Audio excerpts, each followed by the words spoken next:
Евролидерите кои во Брисел разговараа за затворена врата, без помошници и без телефони, не ги надминаа несогласувањето околу тоа кој треба да ја води Европската Унија во наредните години. Председателот на Европскиот совет, Доналд Туск, најави дека третиот обид на евролидерите ќе биде на 30 јуни.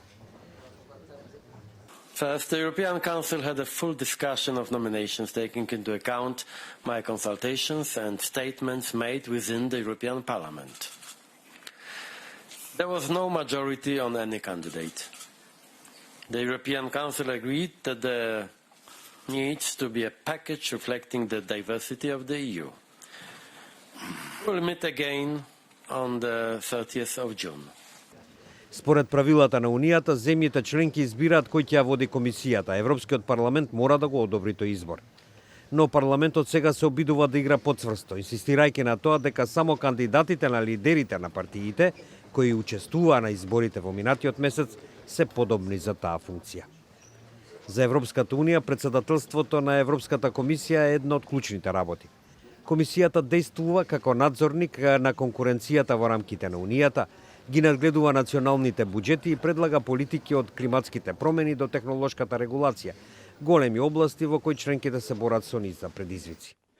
Жан-Клод Јункер, чиј мандат како шеф на комисијата истекува кон крајот на октомври, на пресконференцијата по состанокот изјави: J'ai constaté avec un certain plaisir, amusement, satisfaction, oui, bonheur, qu'il semble qu'il n'est pas très facile de me remplacer.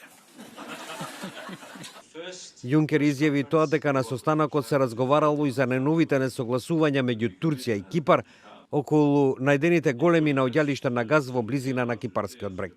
We are in full solidarity with Cyprus. What Turkey is doing in the territorial waters of Cyprus is totally unacceptable.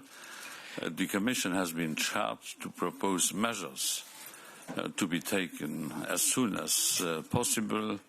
Кипар се закани дека ќе ги загрози кандидатурите за членство во Европската Унија на Северна Македонија и Албанија, ако блокот не преземе дејства против Анкара. Како и да е, Турција вчера испрати уште еден брод со што ја интензивира работата околу истражувањата на наоѓалиштето.